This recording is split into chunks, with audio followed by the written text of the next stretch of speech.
Ladies and gentlemen, welcome to BSV TV. I'm your host Satoshi, and on this show we'll be defending the one and only, truly genuine Bitcoin. The Bitcoin that Satoshi Nakamoto designed in his white paper as a peer-to-peer electronic cash system for the world. Let's get the disclaimers out of the way. So all the statements that you hear on this show are opinion and must only ever be taken as opinion. They are never to be taken as any form of advice, family, financial, sexual or otherwise. And on that note, let's sit back, relax, have some fun and enjoy the show.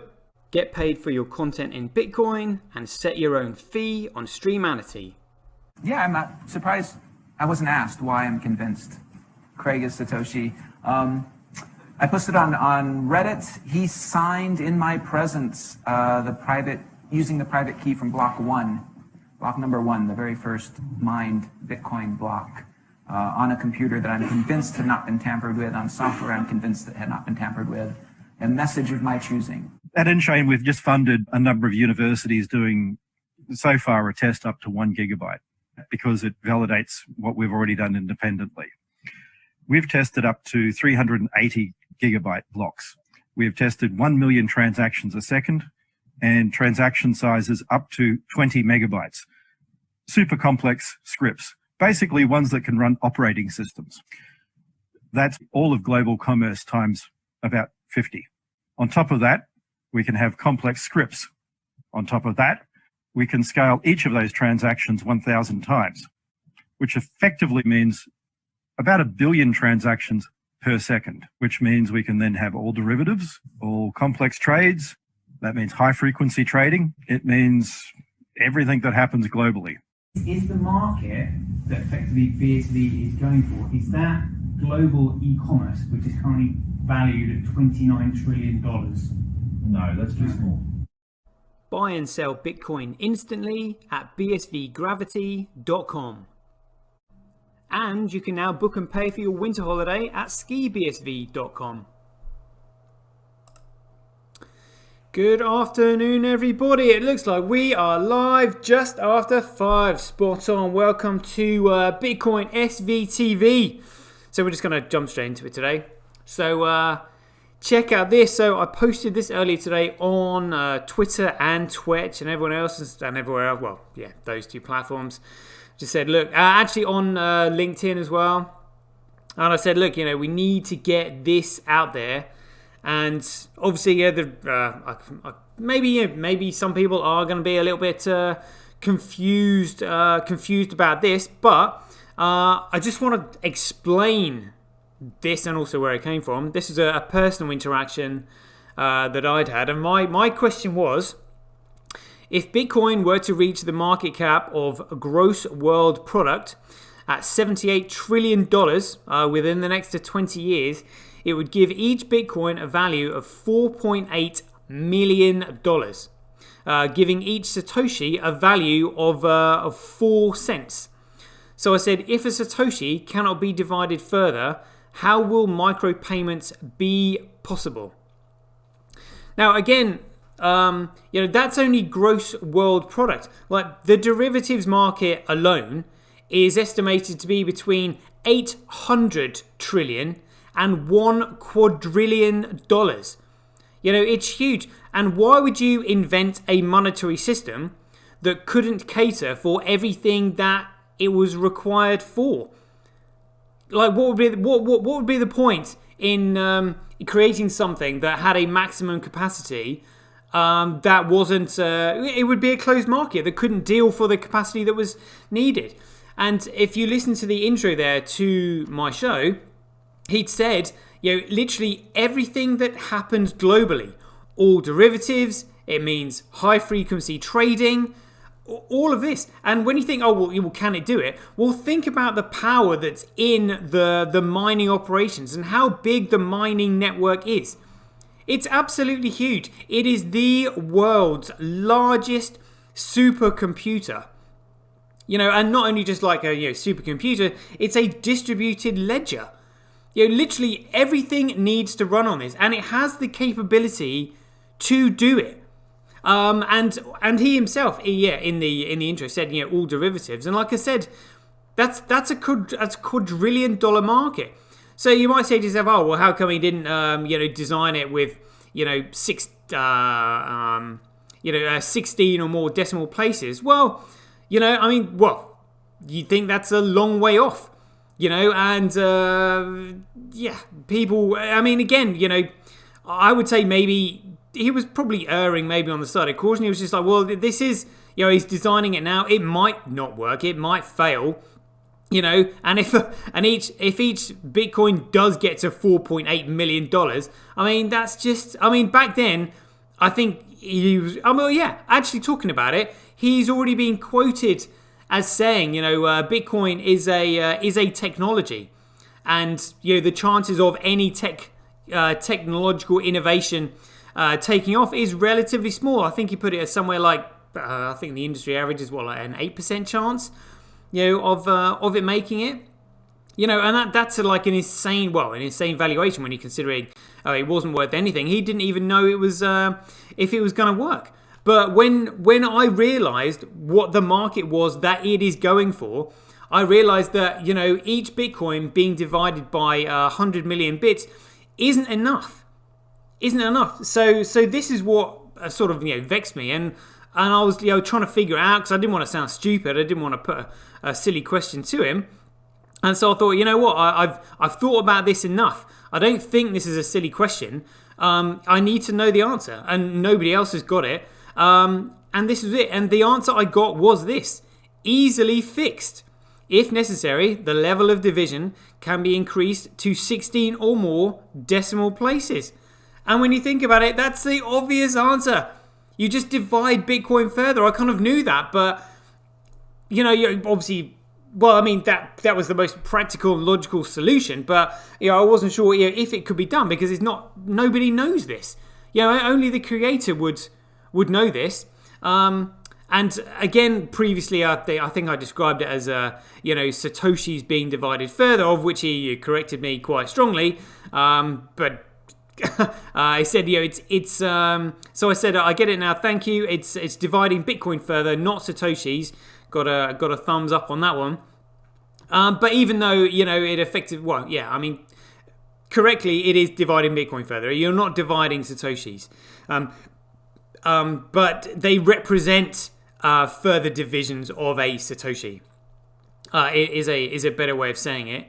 And just to continue from that, after my conversation I had with Lorian just the other day, I said, I've asked Craig. I said, "Hi, can I quote you on this?" And the answer I got was, "Yes, please. It should be basic knowledge. It should be basic knowledge, but just obviously, not many people know this or get this yet. But yeah, I'm sure he would." I'm sure he would clarify this on Slack if anybody wanted to, ask him this, if this is true or anything like that. But it's the only thing that makes sense. But yeah, the market that Bitcoin is going for is huge. Like he said, I want Bitcoin to be worth millions. And millions, to my mind, isn't kind of like single-digit millions. Like 4.8 million, 5 million, 6 million. I would say, millions means plural, probably double figures, like tens of. And then when you realise that the derivatives market is like between 800 and 1 quadrillion dollars, that puts each Bitcoin with a value at 40 million, which is why it would need to be divided by 16 or more decimal places. So that's kind of all I've got to say on that one. So let's crack on with some articles. Let's see what is going on today in the crypto sphere. Goose Tech in the house. Good to see us. Says CSW has all the answers. Yeah, indeed. So just want to find this one about a Paul Rajgod's audience article about sooning. How soon is soon? All right. Well, let's have a quick talk and discussion of this one then. Here we go. So, how soon is soon? This is an excerpt from Paul Rajgod's latest blog post. How soon is soon? Read the full piece on Medium. Soon isn't enough? Question mark. Oh well, I see. So what's all the soon fuss anyway? It seems that some Bitcoin SVers observers believe that when an enterprise or government body announces it is building something on Bitcoin SV, the expectation is it will be live nearly instantaneously, as if announcement live. We've seen announcements of build-outs from EHR Data, Company, Geospot, Zumo, Uniswap, and the country of Tuvalu, to name but a few. Organizations that are growing at fast paces in healthcare, RegTech, IoT payment systems, supply chain, and government registries. But they may not yet be contributing to the hoped-for steady stream of transactions on-chain. These things take time. Why not? The soon crowd asks. Most of these announcements were made months ago. Why aren't these live yet? The Smiths will tell you why. Because these things take time. Released as an extra B-side to What Difference Does It Make? Their third single, January 16th, 1984. 1964 even. No, 1984, did get it right. Phew. Please remember that announcements never equal live, for live cannot happen right away. Live takes time. Those of you with programmer backgrounds should understand the bottleneck quite well. Developers already have their very busy pipeline of build-outs to deal with. They already have months worth of their swim lanes, their sprints, their Gantt charts of priorities. Then the bosses come along and say, cool, now we're going to move to a bunch of this. Now we're going to move a bunch of this onto the Bitcoin SV blockchain. Understandably, this latest project has to get in line behind others that have to be completed first. Additionally, in many cases, there are workshops to be held with the enterprise or government in question, and perhaps some customers / constituents. They're more design sprints, proof of concept testing, possibly regulatory and other government body approvals. Let's not forget the businesses and governments may be working with partners such as nChain, Fabric, Elas Digital, Tal, etc., who also already have their pipeline of customers and contracts, whose IT teams have their own swim lanes, sprints, Gantt charts, etc., and deadlines to meet. Well, I wonder. So, is it any wonder that these things take time? It shouldn't be, but some of us have run out of patience and are perhaps distracted by talk of coin prices, market rankings, and this or that nonsense DeFi coin. Find your focus, dear lost souls. To read the rest of Paul Rajgod's piece, you can see his article there, yeah. But I mean, thing is though, we hear about things like Kurt Wottock saying he's had to sign NDAs for things that are being released. I mean, there's just going to be like little bits of drip feeds, coming through, like more and more and more data. It's literally a case of like dominoes coming down. It's utility. Utility is undisputable. Utility is undeniable. That's when all this political spin cannot really be applied. And plus, I mean, we've still got, the results of the court cases. Is CSW going to prove himself in court? What's going to happen with the IRA climate case and all that kind of stuff? I mean, the dominoes that are potentially in the way that could come down are just absolutely huge. We just simply have to be ready for it. That's it. It's not a case of if, it's a case of when. And again, it is. It's not like things are going to take forever because we have the block reward halving to contend with. That is what it's all about. And at the moment, all these other shitcoins are just simply distractions. Shitcoin exchanges are a distraction. They just redirect energy and focus away from what Bitcoin needs and what it should be. What's this? We've got a DEX on Bitcoin. Well, that's not really a DEX, is it? The question that arises is who becomes responsible if two parties fill orders between each other in this way without so-called decentralized exchange. Let's have a look at this one then. 9 hours ago, DEX on Bitcoin, P2P exchange. On March 11th, ReallyX launched Bitcoin's first fully decentralized open trustless peer-to-peer non-custodial DeFi order book, DEX. While that is a mouthful of typical crypto jargon, this product can be summed up as simply a peer-to-peer market. Predictably, Dr. Craig Wright, who has been critical of the concept of DEX, responded in a way only he can. Oh, let's have a look at this then. So he said, there is no such thing as a decentralized exchange. If somebody tells you that there is a DEX or decentralized exchange, They are either a fool or lying. I think maybe a different name needs to be given to it. I mean, the term DEX, we know the concept that it applies to. It's just misleading, really. It's not decentralized. It's distributed at best, really. It's not that they don't exist; they cannot exist. Oh yes, I mean the decentralized exchange cannot exist. There is no system that acts without people. By definition, a contract is between people. You do not have fractional people. Similarly, a decentralized exchange is not a decentralized exchange. It is simply an exchange running on multiple machines. It is legally an exchange. It is liable as an exchange. It can be taken down because it is a single exchange. A DEX running over 100,000 machines is still one exchange. Yeah. Again, it's like proof of stake. And a multinational company. Multinational company is distributed, but does that mean it's decentralized? No, because it's a multinational company. Things come from the top. Same with proof of stake as the concept. It's not they're confusing decentralized with distributed. It's still somebody controlling it. They can take it down, just like they can take Ethereum down. Everyone's saying Ethereum is decentralized. Like it's not. It's not at all. Dr. Wright is correct about how an exchange that facilitates this behavior is liable, as they are the front end that process the trades. The point I want to make is that if ReallyX were to be taken down, trades can still be placed and fulfilled in this manner peer-to-peer. In fact, because of the use of Bitcoin script to lock the tokens and satoshis, if one knows how to broadcast a transaction to the network with the solution, they can unlock the tokens by paying the seller their requested amount of coins. Above is an order placed on the ReallyX exchange. Below is the metadata in the transaction specifying the order details.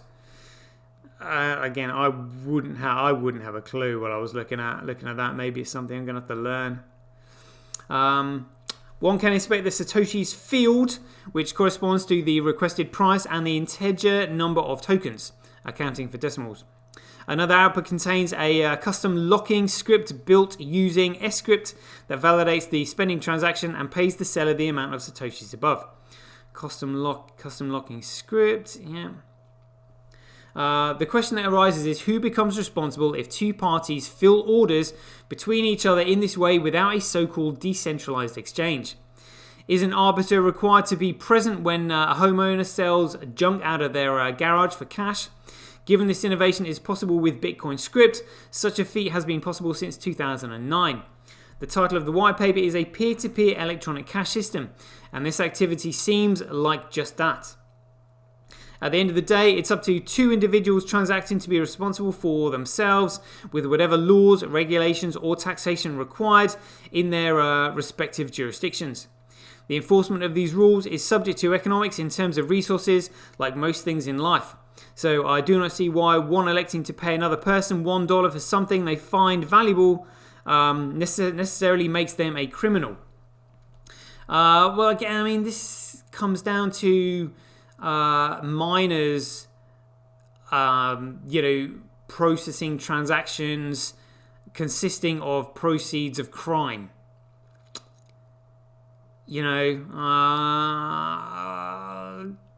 Well, I guess we'll all need sort of clarification on this.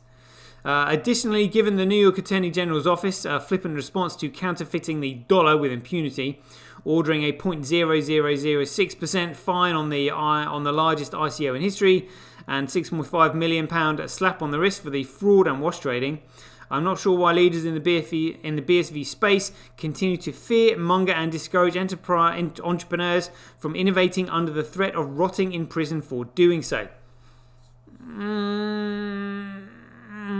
Well, laws still apply. You can't be breaking laws just because you don't know that it's a law that you're breaking. When it comes to the law, ignorance is no excuse, unfortunately. As if BSVers have the luxury of criticising how scale occurs, given that it continues to lose ground in relative and total transaction count to other chains. Well, transactions isn't value. It's just, there's no value on Ethereum. It's just it's just shit going backwards and forwards. You know, it's no different from wash trading. I don't quite get the argument here. To be clear, this is not a suggestion to break the law. Good. Avoid taxes or ignore regulations. I'm advocating for personal and corporate responsibility in these matters among the parties involved in a transaction. As far as anyone who thinks they get to have a say in the validity or legality, this is none of their damn business. What's that? As far as anyone else who thinks they get to have a say in the validity or legality, that is none of their damn business. As far as anyone else, I'm advocating for personal and corporate responsibility in these matters among the parties involved in a transaction. As far as anyone else who thinks they get to have a say in the validity or legality, it's none of the damn business. Well, the law would say it's their business. You know, that's why we have to do anti-money laundering and KYC. Yeah. I would just say proceed with caution, caveat emptor, buyer beware, and all of that. Oh, shout out to Shelley Mack in the house as well, and Diddy Weldon. Diddy says Jack Lew had a good explanation for this in his interview. Is that the one he did with CoinGeek? I assume I know he did one. Yeah. Let's see what else there was in news here. Business news. Token-based social media, BitClout, raising lots of money and eyebrows. Yeah.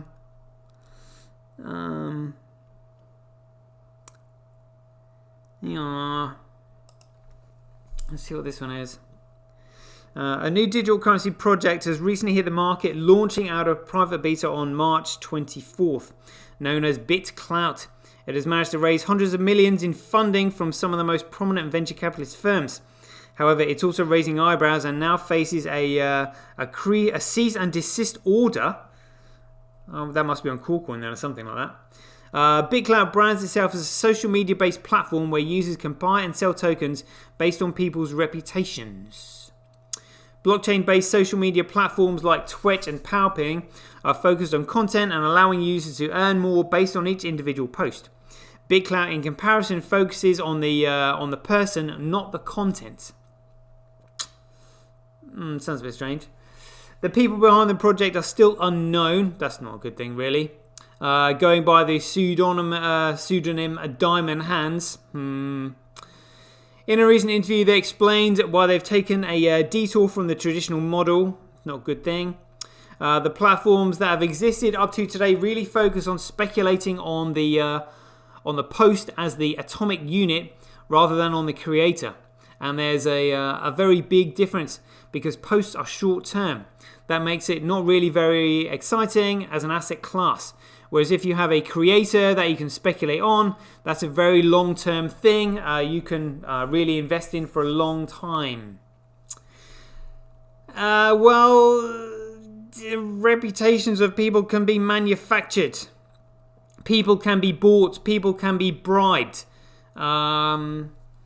Like they often say, like as traders, you're only as good as your last trade, or a salesman, you're only as good as your last sale. Just because you've done good in the past doesn't mean you're not going to suddenly be a turncoat. I mean, look at Roger Ver, promoting Bitcoin, knowing that CSW is Satoshi, then all of a sudden denying that he is Satoshi and changing Bitcoin in and encouraging people to smoke crack in their own homes. I mean, that's called literally how to literally lose credibility, 0 to 0, straight out the gate, if you ask me. BitClout mirrors Twitter, ranking users based on their following on the social media platform. As Diamond's Hands reveals, it has already created 15,000 accounts for popular Twitter users. However, it has done this without their knowledge or consent. Oof. What? These accounts have tokens tied to them, in some cases as reportedly worth tens of millions of dollars. This is just a tip of the controversies that surround the project. What's this? So James Prestwich said, if you are curious whether a BitClout and Nada Theory are using your face, name, social media to promote their shitcoin, feel free to post below. I am checking anyone with over 1,000 followers and post screenshots. It just doesn't sound like they've got it right. I mean, they're not really considering the morals to this, the ethics behind it. BitClout has created the accounts for celebrities from Elon Musk, Kim Kardashian, and Katy Perry to Donald Trump, Barack Obama, and Beyonce. These renowned figures all have an account attached to their name, and all without consent. That's not good. Musk's account, for instance, has Elon Musk tokens theoretically worth $32 million. To activate his account and his newfound money, Musk would have to tweet about the project first. That's like a bribe, really. However, other users can still trade Elon Musk tokens even without his involvement. I mean, this sounds stupid, like from the get-go. This imposition has not gone down well with most people. In an industry where using people's images without consent has been the basis for thousands of scams, those whose names have been used by BitClout have distanced themselves from the platform. Yeah, rightly so. Get shitcoin here with his laser eyes. Dear Nada Theory, you do not have my permission to use my name and likeness to sell shitcoins. I demand that you remove this misleading and deceptive page from your site immediately. Please confirm in writing this has been removed. Yeah, I mean, it's like a ranking system, without anybody's consent or control. It just doesn't. It's just again shitcoining trains of thought. If you ask me, they're just not thought out properly. Brandon Curtis, the Chief Research Officer for Decentralized Token Exchange, Radar Relay, has gone a step further. He has issued a cease and desist order to the platform over its use of his name, photograph, and likeness. Curtis cited California's civil code, which he believes the platform has breached by preloading his profile without his consent. Yeah. Curtis, through his legal team at Anderson Kill LLP, addressed the cease and desist letter to Nader al-Naji, the former founder of Basis stablecoin. In the order, Curtis doesn't reveal how Ali Naji is tied to the project, only claiming that BitClout is a project that we understand was launched by you and is under your control. Alright, so dark market ties and VC ties. The controversies don't stop with the account creation. BitClout has a negative token, BTCLT. That's meant to be Bitcoin Core. Bitcoin Clout, I guess, yeah. Which users can only buy from the developers through BTC. Once they send the BTC to the team, they receive a pre-agreed amount of a BTCLT, which they can then use to navigate the platform. Once a user acquires a BTCLT, he's stuck with them. This is because there's no market to sell them off, or a way to swap them back for BTC. This has led to speculation that BitClout could be a new age scam. Dear oh dear. So you've got to send them BTC and you get these tokens back and you can't trade them in. So you're basically giving them your BTC. Well, I mean, BTC is not worth jack shit anyway, but at the moment it's quite a lot of money. Day Trade Jeffries here said, I recommend staying away from BitClout. This has BitConnect written all over it. Oh, scathing. However, Diamond's Hands has refuted such claims, stating that his team is working on this and there will be a cash-out feature soon. He also claims to be eyeing Coinbase and Gemini to list the BTCLT token. It doesn't end here. Following up on the BTC deposits by those seeking to purchase BTCLT tokens, revealed that they ended up at one BTC address. This address has received 3,531 BTC, worth $186 million at current prices. The funds are then reportedly being directed to 3 exchanges as per a blockchain investigations firm, Cypherblade. Amber Group has received 88.41%, Kraken has received 11%, and Coinbase a mere 0.42%. Aside from the exchanges, the only other address BitClout sends funds to has been receiving money from Hydra, a darknet market. They paid someone sketchy, Rich Saunders, the CEO of Cypherblade, stated. Despite the controversy, BitClout has managed to attract funding from almost every other major digital currency VC firm. These include Anderson Horowitz, Coinbase Ventures, Winklevoss Capital, Social Capital, and Digital Currency Corp. So Frank Caparo said here, spoke with the BitClout team today. I thought this information was embargoed for tomorrow, but it's out there now. Basically, every major VC in this project, Coinbase, Sequoia, a 16-ounce Social Capital, Digital Currency Group, Pantera, Huobi, Winklevoss Capital, Alex Ohana, North Island Ventures, blah, blah, blah. I mean, this has got shitcoiners written all over it. They haven't thought this through. Like somebody like CSW would see the flaws in this immediately. Because he obviously understands the philosophy, ethics, morals, accountability, everything behind Bitcoin. This is just stupid. Really stupid. And to be honest with you, I mean, it almost feels like, when I bought a domain on a .crypto domain, which is only used on the Ethereum network. So I'm never going to use that. That was a waste of like 1.5 Bitcoin for me. But even using like MetaMask, it just didn't work well. When you compare it to the likes of Twitch, Moneybutton, Relica, or just BSV in general, it just didn't work. Yeah, there's like a screw loose. There's something missing there. Again, just incompetence, really, and this has got incompetence written all over it. In my opinion, yeah. Oh, just watch this space, I guess. Right. Anybody got any questions and stuff? We've been going for half an hour. It's been a pretty good show today. Got some quite good insight there from some of these articles on CoinGeek. Yeah, Goose saying BitClout sounds like BitConnect all over. Yeah, indeed. Smoke a pipe in the house as well. Neezy, good stuff. All right, mate. Sup, my ninjas. Yeah, do you if you got any questions for me, that'd be great. I'll just have a let's have a look at some of these other comedy articles. See what's going down on Cointelegraph. They've got some funny ones. Bitcoin can reach 400k in 2021 as a risk off reserve asset. I'll do one. These shitcoiners are so effing dumb. Like, literally, I have no time for them whatsoever. I mean, so what if it reaches that price? It's still got no fundamental value behind it. So what? It's a pump and dump. It's a casino.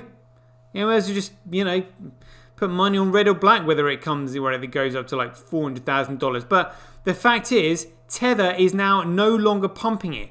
So what are you going to do? How's it going to get there? There's nobody buying it other than Tether. Look at this. It's up a little bit, but it's still. Let's see what it is on the week. Look, I mean, down almost 10% on the week.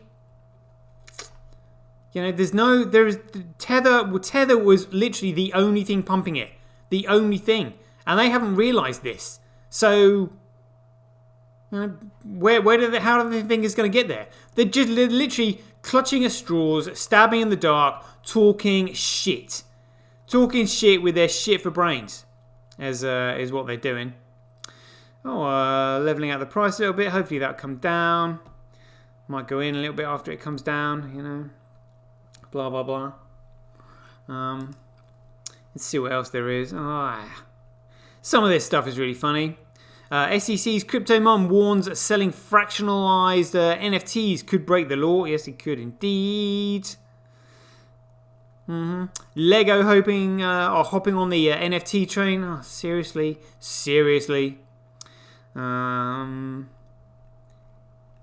Yeah.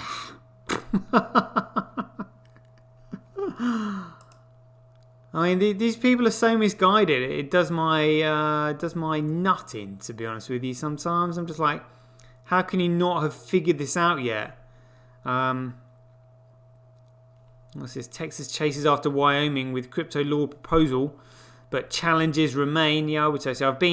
Somebody sent me a video earlier today of an advert for the Chinese yuan. Yeah, they're trying to encourage people to use it. Again, there's no fundamental value behind it. It's a fiat currency all over again, except it's digital and just simply not on paper. It's ridiculous. I mean, money is the issue. But I tell you what is quite shocking. If you guys haven't seen this yet, I would highly recommend it. This is a documentary on Netflix called Seaspiracy. I'll just bring it up. Here we go. Seaspiracy, Netflix documentary. There we go. I'll tell you what, we'll leave it here for the, we'll play this so we can just have a quick talk about it. And then I'll edit this before it goes onto YouTube. But check this out. Wow, there we go. Interesting when she said most of the changes, civilization are brought about by someone. I personally think that someone could be CSW, and what he's done. Because I tell you what I noticed. Well, obviously, what you're thinking about watching this, and that is that same with Cowspiracy. When they've basically got the agricultural industry paying the likes of Greenpeace and all these other environmental organizations to look the other way. They are the main polluters on the planet, the agricultural industry. And they basically set up all these organizations to distract people away from them. This is what the fishing industry has done. It's set up these organizations to basically, cover their own asses when what they're doing is so destructive. But it's a result of economic factors. So think about this: the money, the medium of exchange that all these businesses are using is constantly going down and down and down in value, which means their costs are going up and up and up. And the only way to cover those costs is to basically produce more and more and more. To fish more and more and more. Get more and more and more. Because they need more money to cover their ever-increasing costs. And fiat money is just constantly printed. So it's economic factors that why they're trying to basically fish, just get more and more and more, because that's what's required. A business has to either increase its market share in order to keep up with inflation or cut costs. And this documentary covers all of it. It's basically showing you how fishing has become overfishing, and also the fact that, now, like they said, blood shrimps. There are literally people being held captive on boats, shrimping vessels. Because basically without slave labor, they wouldn't be able to operate, because it's a never-ending cycle of trying to cut costs and increase profit. It's a result of money. Bitcoin fixes all of this. Smoker Pipe says Cashspiracy. I was actually thinking we should call it Coinspiracy. Coinspiracy would do my one. Yeah, right. Okay, so I'd recommend watching that if you haven't seen already, along with Cowspiracy. Absolutely fascinating, heartbreaking at the same time. But anyway, I've been going for 40 minutes. Hope you enjoyed the show. So as ever, be aware, take care, stay safe out there. Same times tomorrow. Catch all you guys later. Enjoy the rest of your weekend.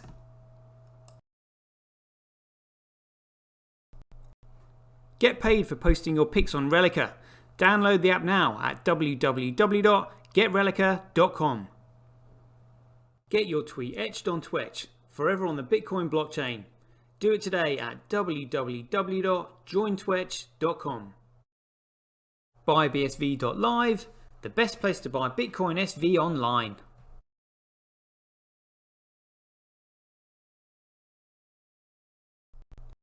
Support independent content creators on micropayment platforms such as Streamanity, Twitch and Relica. We should profit from our data, not the large corporations who track, monitor and sell it. If you enjoy the Bitcoin content that I produce, please support me by heading over to www.satoshi.tv, where you can keep up to date with all the latest news, gossip and content as it's created. Thanks very much. To get started in Bitcoin, go to freebsv.com, where you can claim your free Bitcoin. Then head over to Twitter and follow @IamSatoshi, where you can take part in his very generous and world famous free giveaways. The future of advertising meets the power of Bitcoin at Tonic Pow. Get paid for posting advertising campaigns to your social media profiles. Go to www.tonicpalads.com.